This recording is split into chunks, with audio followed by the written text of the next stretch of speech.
Yeah, we bought We a bought a farm. farm. We bought a farm in 2015, October. Yes. We bought a farm.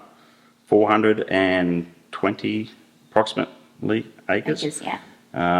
Don't know if you'd call it a farm as such. It was just a block of dirt. It wasn't anything on it except for the neighbours' cattle. Hills, trees. Heavily treed on the hills. So it's like a big horseshoe shape around the usable land, which is the old pastures, and that borders onto the national park, which is great. So we're nestled here on the Sunshine Coast hinterland. Sunshine Coast, it's just north of Brisbane, where it's where the Sunshine Coast is where the 2032 Olympic Games are going to be held. So, it's exciting.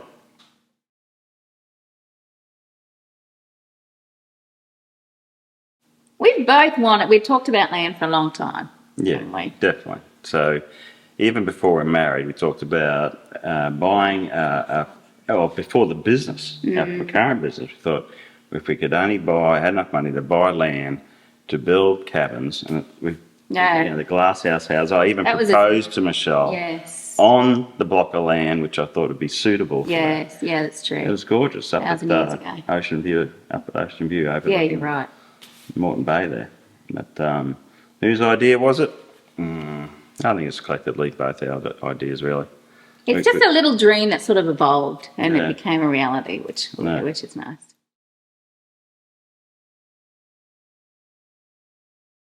That would be this guy. It was, I guess, in that regard. It was, this is fast forward, the 2015, so it's exactly 20 years after we're married, and we just wanted a getaway, somewhere we can just go. The kids at that stage are all in their teens. Yeah. So we wanted a block of land that we could just use on the weekends. So it had to be within like an hour's drive of home. This one was an hour and 15. I think by the time we found this, we had looked at 2 or 3 others out Kilcoy Way. A little dry, that area, we thought, but this one just really resonated with us, right? Yeah. Yeah, so we wanted a place where the kids can just come and really, stick. They just want to be up here, want to be part of it. But our son Jack, so he was into motorbikes and archery, and you don't have to worry about arrows landing in the neighbour's yard here, wasn't he? That's he needed right. space.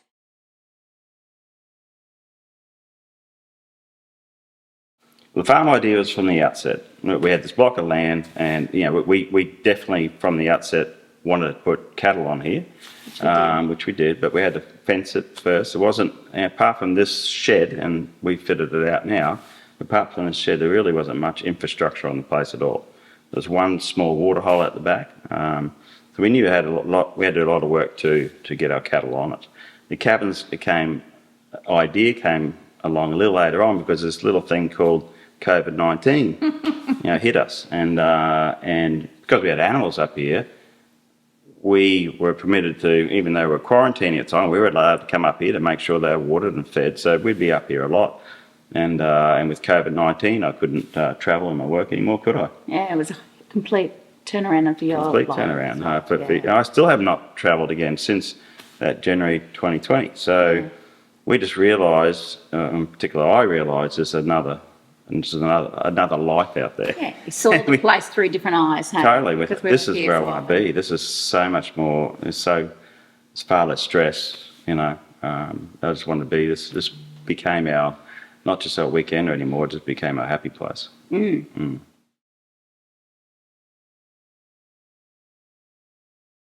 Yeah, when I was in high school, the only 2 things I wanted to do was be a teacher. Primary school teacher, or elementary they call it in America, or a farmer. So we were living on 67 acres at the time. Dad had 2 or 3 head of cattle, but that wasn't his. That was just a hobby thing for him. So I had enough taste of it then to think, wow, I really like this lifestyle. I could do that. I could do teaching. We had no connection in the farming thing, and Mum always pushed me into the teaching world. So we did that teaching side of things, I guess. Yeah, I do love our dogs, and I do love feeding the sheep. Yeah, that's sort of my thing, isn't it? I've never seen. This sounds terrible coming from her husband. Yeah. I've never seen Michelle happier than when her face just glows when she has a baby lamb in her arms, or the little calf. Every time we go past that newly born calf, and there's more on the way, her face just beams. So it's definitely, look, she's all tearing up now. Tearing up now hearing No, that. So I do like that. it's quite sad that I couldn't bring her that happiness personally. So I had to go out and buy some things that would actually produce the happiness. You can delete all this out.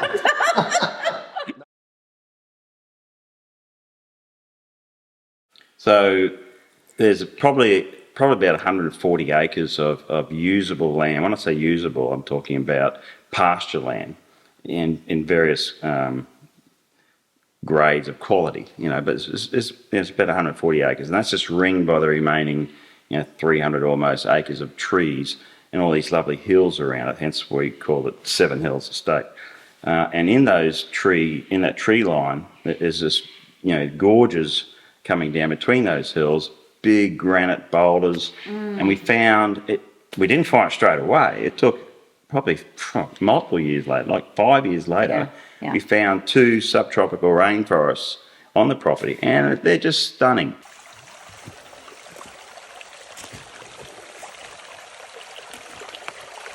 Big trees, orchids and crow's nests, and staghorns in the trees, and unique trees. We've since had a council guy out here having looked through, and he's been terrific to work with, and he's identified a couple of species. They're critically endangered. He says he hasn't seen them for 10 years. So these are special places. Unfortunately, they need a lot of work to restore them. There's lantana has crept in. The neighbours' cattle again have been walking down those creek lines to get water, and that erodes them further. Every time you get a heavy rain, because they're just breaking up all the soil just gets washed away. We now have 5 dams on the place. 2 of those are spring fed, and they're just beautiful. The native water lilies all over around them, and the reeds, and with the construction of those, we've managed to increase the bird life. So the biodiversity is improving on the place, which was never our aim initially, but that's certainly our intent now, is just trying to improve the biodiversity of both the flora and the fauna.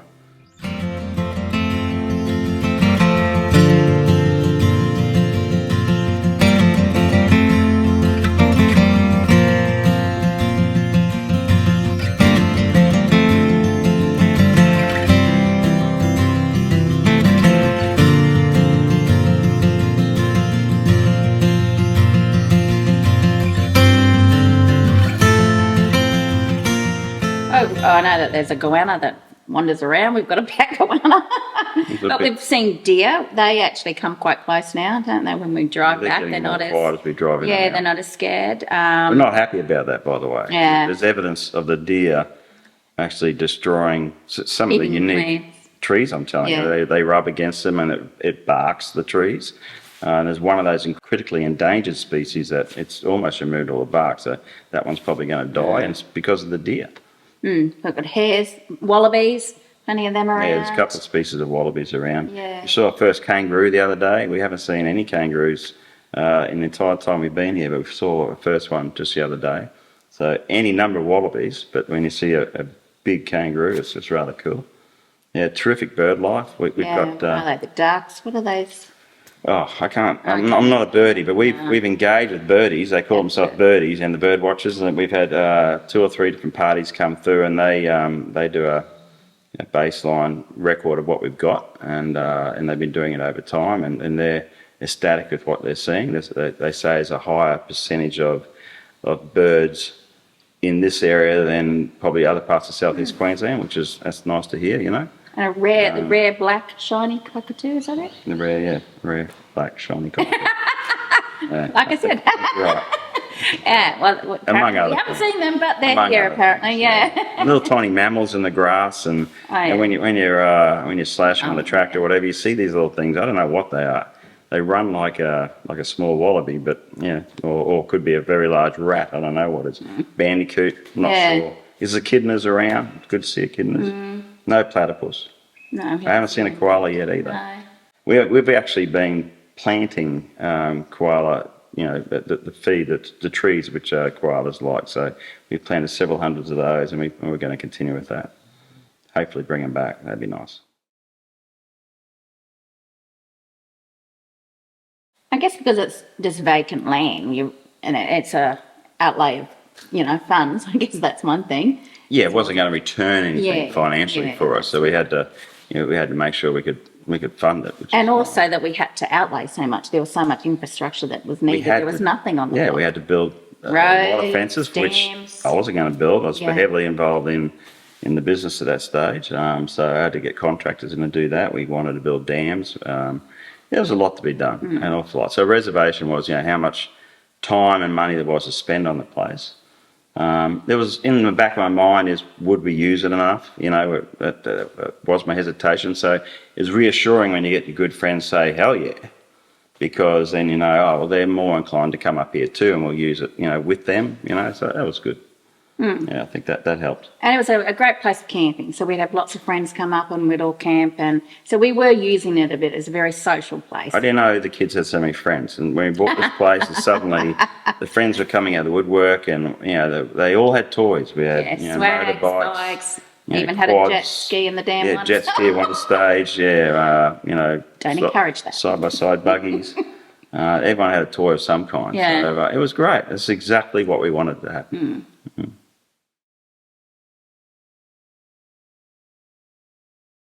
So what were we doing before the farm? What were our jobs? I was a teacher for 12 years. Yeah. Loved it. Yeah, and before that you were volunteering in this class. Yeah, I was, and a bit of Origo work.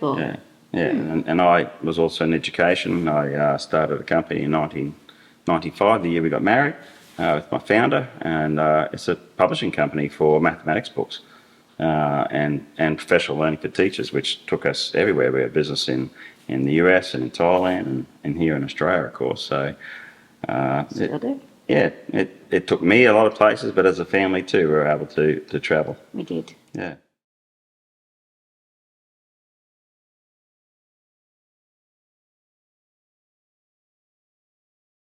So up until COVID, I was CEO of the business, and we were living in Florida the year prior. So we were in Tampa, Florida, as a family, and Our youngest. Yeah, well, our youngest, and we moved back, and COVID hit like in January or February 2020, and we pushed through that for a number of months. But I just realised I was burning out. There's a lot of travel.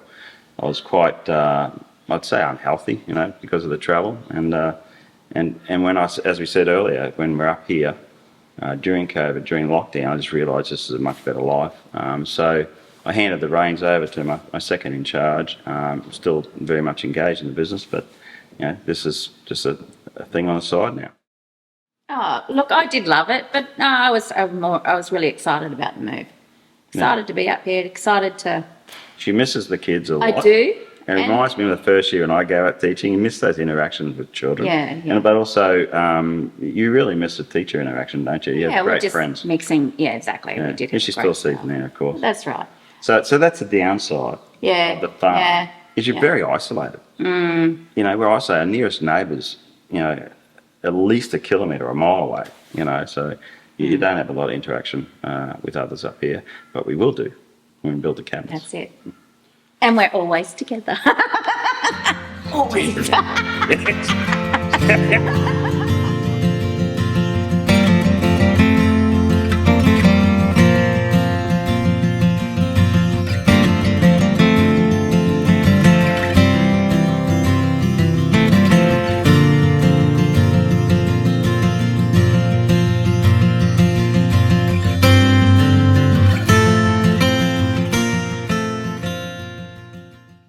It became our happy place. Yes. And because it became our happy place, we started looking through it, I guess, with a different lens, and we realised we should share this, Something special. Yeah, something special needed to be shared. So we thought, why not build a couple of cabins up here? I think we said a couple of cabins, or the first part was really 3 cabins. There's 3 kids, we'll build 3 cabins, for whatever reason. And that started this whole journey with council to get 8 cabins built up here because they only allow 8. So we thought, oh, let's go the whole 8 and we'll see what happens. We may not necessarily build 8 immediately. We may just do stage 1 being 3 cabins. We'll wait and see what the market tells us in terms of, are we going to be able to book these out, 3-4 nights a week? Is it going to be high demand? If there is, we'll go ahead with the other cabins.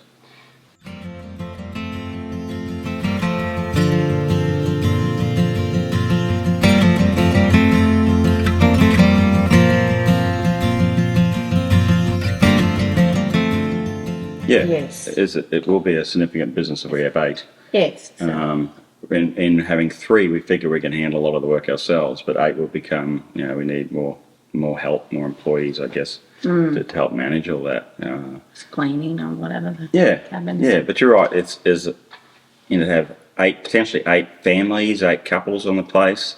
Fortunately, it's a big enough area, but it does change the dynamic of the farm. But we still will have animals. It might actually help us increase the diversity of the type of animals because we're primarily into cattle at the moment. Yes, we have some sheep. We might get some llamas or alpacas, or my son's always wanted a camel. He does talk about a camel. I don't want any pigs, but obviously ducks and chickens. We just put together a chicken hen house, and we'll have those next week. It does change the look. I feel as if there's going to be multiple, almost like layers within the farm. But they've all got to be able to get from A to B.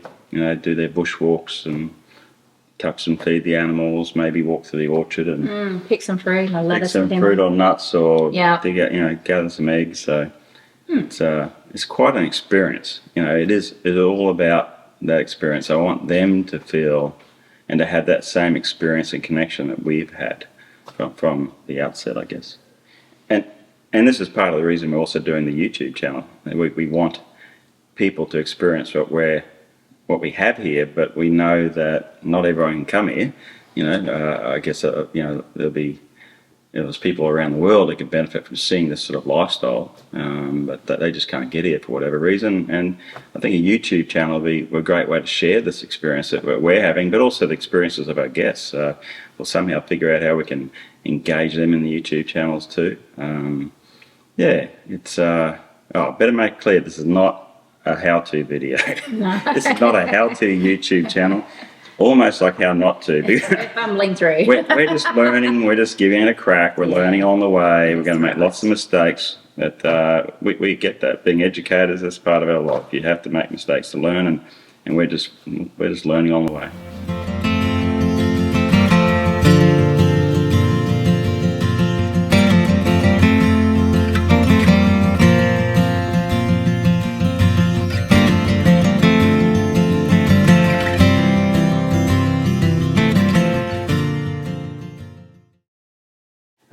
Because this is one of the challenges we have, it's an eco-farmstay, so there's no power here, no mainline power off the grid. Totally off grid, yeah. So we have to produce everything here in terms of solar, and therefore we're off grid, so we don't have any grid water. So we have to harvest the water that falls in the area, or we bring it up from the bores.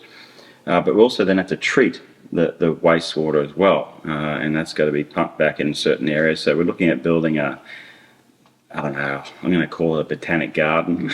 So it's almost 2 acres of area where this water is pumped out after it's being treated and into the area where the plants then make use of it.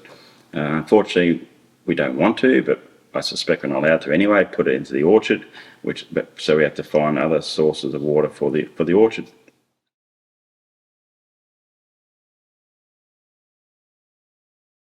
I think our real vision for the place is to have the 8 cabins with couples and families, rocking up towards the weekend.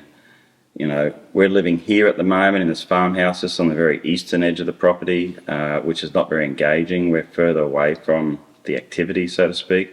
So we do picture building another house out there. This may become the caretaker's house. We build out there so we're more part of it as well. And I would love nothing more, and we talk about this a bit, I would love nothing more than to go down there, maybe, I don't know, first Saturday of every month we have a pizza night, and we get them engaged. We've enjoyed this as a family. We've got a pizza oven here because everyone makes their own pizzas. I stand cooking them. I can see myself doing the same thing. Bring your ingredients down. We'll cook the pizzas in the oven for you.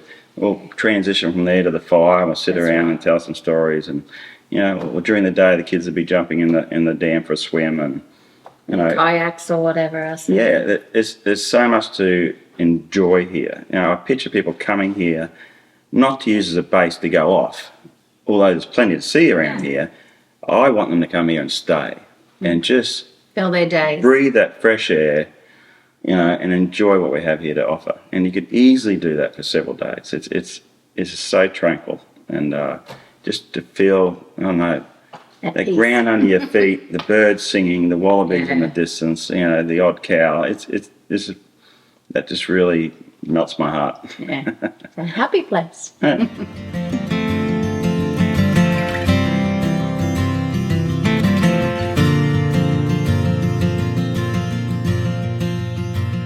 Haven't got a great life. Cheers.